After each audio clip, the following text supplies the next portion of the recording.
What were the hardest parts, do you think, of last year? I don't know. Probably just not really being able to do anything. Like, we could pretty much just sit in the hotel. But we made it fun. It was just kind of like being on a school camp, and we knew that the people back in Victoria were doing it extremely tough, so we didn't have it too bad. But yeah, it just ended up being like a bit of a school camp, and we all loved being around each other. Like, there were so many funny and fun moments. It's certainly a year that we'll always remember and be grateful for. How does it rank?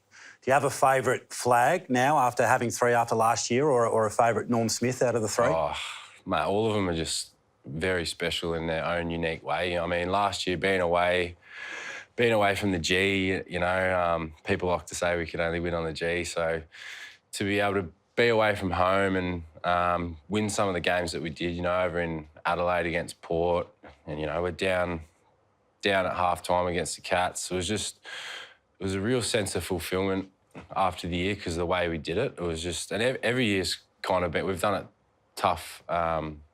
It's obviously not easy to win a flag. So, yeah, like, they've all just been unique in their own special way. Obviously, your old man's in New Zealand. How hard has it been not having him here to be able to witness those live? Yeah, it's been a massive challenge, but yeah, it is what it is. My dad, I love my dad, and he's made me the man I am today, and I've got full belief that he'll be back here to watch us win another flag. So well, I was going to say that must be a pretty big motivation for you to be able. Yeah, well, that's my dream, to be able to have the old man up there with the rest of my family and watch the Tigers win another flag. There's no reason to think that you guys can't actually do that and realise that dream for you. What's it going to take for someone to derail you and the Tigers?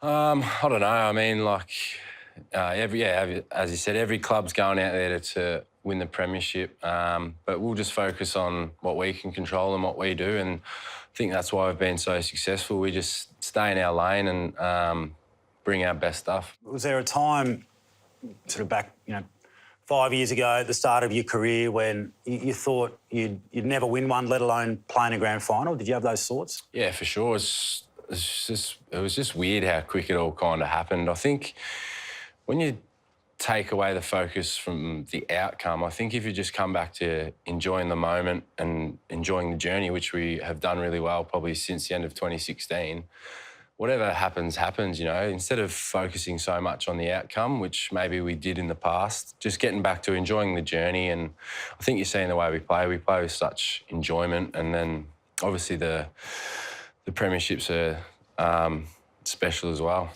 Tim sort of ranked it as almost his favourite because of the closeness of the game and the fact that you guys had such a challenging year, but everyone had a challenging year, every team in the comp.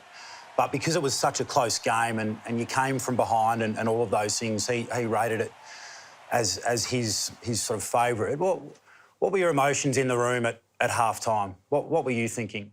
There's a lot that goes through your mind during a game. I can't really remember at half-time, but I just knew if we just stayed calm. We've been in that position before where we're down at half-time, and we've proved that we can finish strong. So that was a messaging.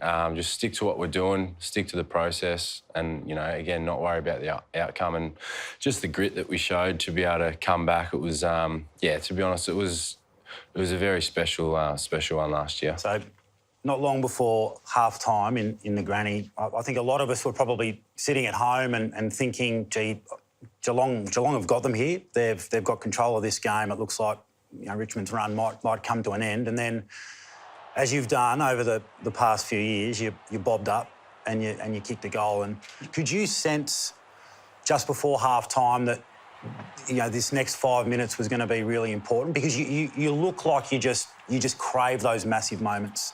It's very hard. Like, footy's such a random game. It can be such a random game. You can't really plan what's going to happen. But, I think a bit like the game that night, we started a bit slow and we just built. And I just knew if I just kept calm and just kept being ready for the opportunity, when my chance came, I was going to take it. So is that what you're feeling? Are you just feeling calm, or are you feeling I've got to crank it up here? I've got to take my game to another gear? I try and always think if we're behind that, yeah, you got to do something. But I don't think it means you have to do a big outrageous act, because sometimes that takes you away from what you should be doing for the team. So, as I said, you just play your role, and then if it comes my way, I'll just try and do my thing. Like, we know you're a great player, but what's separated you from a lot of other players that have been great players is in those massive moments, you've just found a way to go to another level. And I know you said you feel really calm, but do you feel within yourself in those moments that if I get on a roll here, if I get cranking, that no one can go with me? Do you feel unstoppable out there?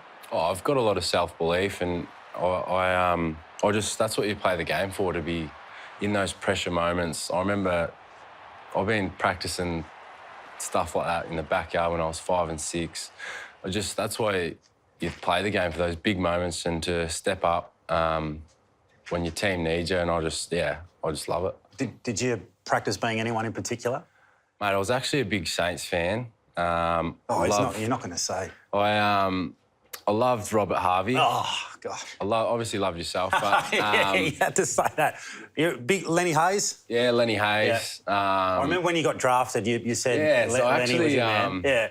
Yeah, my manager at the time, you know, a young kid from the bush, he's like, look, if you get asked this, just say this. I remember I said, play a bit like Joel Selwood and Lenny Hayes, but with better skills. And I remember playing against the Saints that year, and they sure let me know about it. But yeah, he's a superstar, Lenny Hayes, as is Joel Selwood. But yeah, Aussie Jones, Stewie Lowe, the G Train, Fraser Gehrig. I love going to watch them play. So yeah, I was out in the paddock as a young bloke. Mate, if only you could play for the team you used to go for.